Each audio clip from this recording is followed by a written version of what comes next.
नमस्ते अस्तु भगवन् विश्वेश्वराय महादेवाय त्र्यंबकाय त्रिपुरान्तकाय त्रिकाग्निकालाय कालाग्निरुद्राय नीलकंठाय मृत्युंजयाय सर्वेश्वराय सदाशिवाय श्रीमन्महादेवाय नमः।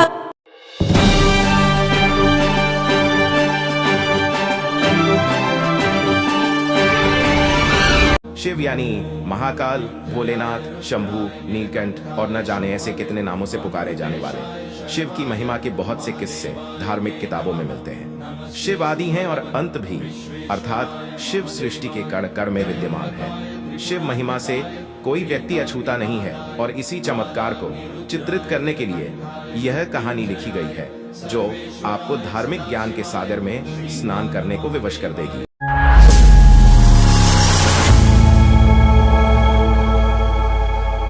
एक शहर था जहां बहुत बड़ा मंदिर था। मंदिर में भक्तों का तांता हमेशा लगा रहता था। मंदिर के आने जाने वाले रास्ते में धार्मिक सामग्री बिक्री हेतु छोटी छोटी दुकानें लगी हुई थी और उन्हीं दुकानों में एक दुकान ओंकार की थी। वह शिव का अटूट भक्त था। वह कई घंटों शिव की पूजा में लगा रहता था। दुकान में वह और उसका छोटा बैठा करते थे। उसका बेटा कार्तिक, जो कि केवल 8 वर्ष का था, हालांकि कार्तिक दुकान के काम के साथ साथ अपनी पढ़ाई में भी बराबर ध्यान देता था, जिस वजह से वह अपनी सभी कक्षाओं में अच्छे अंकों से उत्तीर्ण होता आया था। ओंकार अपने बेटे से बहुत प्यार करता था। ओंकार की पत्नी कार्तिक को जन्म देते ही दुनिया छोड़ चुकी थी। बचपन से कार्तिक को ओंकार ने माँ और बाप दोनों का प्यार दिया था। कार्तिक अपने पिता का आज्ञाकारी बेटा था। वह घर के काम के साथ साथ दुकान का भी काम संभाल लेता था। उनकी जिंदगी बहुत मजे से चल रही थी, लेकिन एक दिन नगर निगम का ऐलान होता है कि मंदिर परिसर से सभी दुकानें हटाई जाएंगी। इसका सीधा मतलब था जिसकी स्वयं की जमीन होगी वही यहां धंधा कर सकता था। ओंकार अपने घर में पूजा कर रहा था। जैसे ही उसे यह बात पता चलती है, उसके पैरों तले जमीन खिसक जाती है, क्योंकि मंदिर परिसर की वह दुकान उसकी रोजी रोटी थी और उस दुकान के अलावा उसके पास आमदनी का कोई और जरिया नहीं था। वह तुरंत भगवान शिव के सामने बेसुध होकर लेट जाता है। ओंकार की आंखों में आंसू आ जाते हैं और वह शिव भगवान से कहता है, क्यों दे रहे हो मुझे इतनी तकलीफ प्रभु? क्या मैंने कोई पाप किए थे? कुछ देर बाद ओंकार शिव भगवान के सामने हाथ जोड़कर खड़ा होता है और अपनी दुकान की तरफ भागता है। सभी दुकानदारों को दुकान से सामान खाली करने के लिए 1 दिन का समय दिया जाता है, जिसके लिए लाउडस्पीकर से लगातार सारे मंदिर परिसर में सरकारी ऐलान होता रहता है। सरकार के इस फैसले का सभी विरोध कर रहे होते हैं, लेकिन मंदिर में भक्तों की संख्या बढ़ने की वजह से रोड का चौड़ीकरण करना अनिवार्य था। हालांकि प्रशासन ने मंदिर से थोड़ा दूर एक सरकारी जमीन में दुकानें बनाने की इजाजत दे दी थी, लेकिन उन जमीनों को लीज पर दिया जाना था और लीज की रकम लगभग जमीन की कीमत के बराबर ही पहुंच रही थी, जो कि ओंकार की पहुंच से बाहर थी। ओंकार दुकान के अलावा कुछ और काम नहीं कर सकता था, इसलिए वह लीज पर जमीन लेने के लिए आवेदन भर देता है और 2 ही दिनों के अंदर उसे 35% राशि जमा करवाने का नोटिस मिलता है। उसने कई सालों से दुकान से पैसे कमाकर जोड़े थे, इसलिए उसके पास लगभग आधी राशि तो उपलब्ध थी। इसलिए वह 2 दिन के अंदर 35% रकम जमा करवा देता है और बाकी का बचा हुआ 15 दिनों के अंदर जमा करवाने का समय दिया जाता है।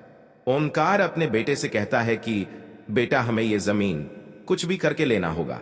मेरे पास आधे ही पैसे हो पा रहे हैं, बाकी पैसों के लिए हम बैंक से लोन ले लेते हैं। कार्तिक उम्र में छोटा जरूर था, लेकिन वह बहुत समझदार था। वह अपने पिता की बात से सहमत हो जाता है। ओंकार अपने बेटे को लेकर बैंक पहुंच जाता है और प्रबंधक के पास जाकर लोन के लिए आवेदन देता है।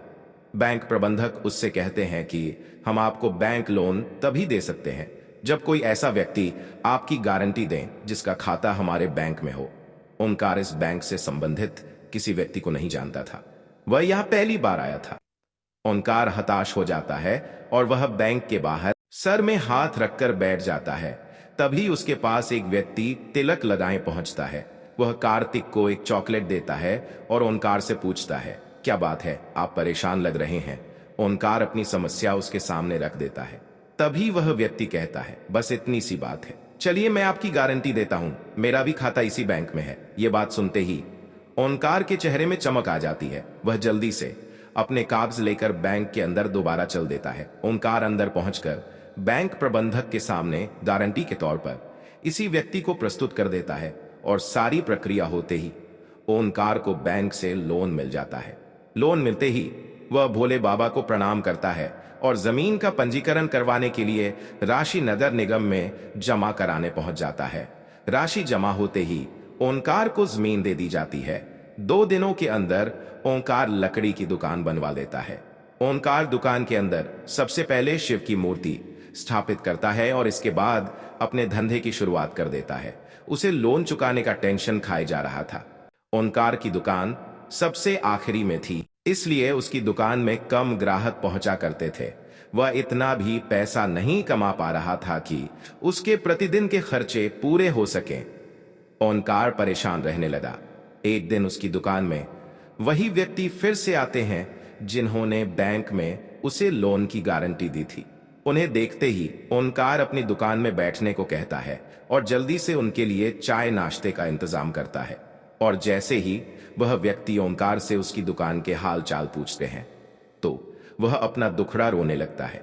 वह व्यक्ति शिव की मूर्ति को नीचे रखे देख ओंकार से कहते हैं, तुमने शिव भगवान को ऐसे क्यों स्थापित किया है? उनके लिए छोटा सा मंदिर बना लो, तुम्हारा कल्याण हो जाएगा। और इतना कहकर वह वहां से चले जाते हैं। ओंकार उस व्यक्ति के जाते ही अपने काम में लग जाता है। 1-2 महीने के अंदर ओंकार की हालत बदतर होने लगती है। वह कर्ज में डूबता जा रहा था, लेकिन इसके बावजूद वह शिव की पूजा में उतना ही समय देता था जितना हमेशा से देता आया था। एक दिन वह थोड़ा जल्दी दुकान पहुंच जाता है और दुकान की साफ सफाई करने लगता है। ओंकार को अचानक उस व्यक्ति की बात याद आती है कि शिव के लिए छोटा सा मंदिर बना लो। तभी ओंकार कुछ मजदूरों को बुलाकर दुकान के कोने में छोटा सा मंदिर बनवाने के लिए गड्ढा खुदवाने लगता है। लेकिन बहुत प्रयास करने के बाद भी उस जगह पर गड्ढा नहीं हो रहा होता और जब मिट्टी हटाकर मजदूर देखते हैं तो वह दंग रह जाते हैं। उन्हें एक विशाल शिवलिंग का ऊपरी हिस्सा दिखाई दे रहा होता है और जैसे ही वह किनारे किनारे मिट्टी हटाते हुए गहराई तक जाते हैं तो सभी के पसीने छूट जाते हैं, क्योंकि यह कोई साधारण शिवलिंग नहीं था। इसका आकार बहुत विशाल था और इसका पत्थर फौलाद से भी मजबूत था। शिवलिंग निकलते ही दुकान के चारों तरफ से हजारों लोगों की भीड़ जमा हो जाती है। दूर दूर से लोग वहां शिवलिंग देखने पहुंच जाते हैं। शिव की इतनी बड़ी मूर्ति जमीन के अंदर से निकलते ही खनिज विभाग के लोग उसे जब्त कर लेते हैं। शिवलिंग को मंदिर की संपत्ति मानकर मंदिर में स्थापित कर दिया जाता है, लेकिन मूर्ति निकलने की वजह से ओंकार की दुकान की कीमत आसमान छूने लगती है। सभी ग्राहक उसी दुकान से सामान लेने के लिए लाइन लगाने लगते हैं। दरअसल लोग उस जमीन को शिव जन्मभूमि का अंश समझने लगे थे। शिव महिमा ने ओंकार का जीवन बदल दिया था और इसी के साथ यह कहानी समाप्त हो जाती है। धन्यवाद।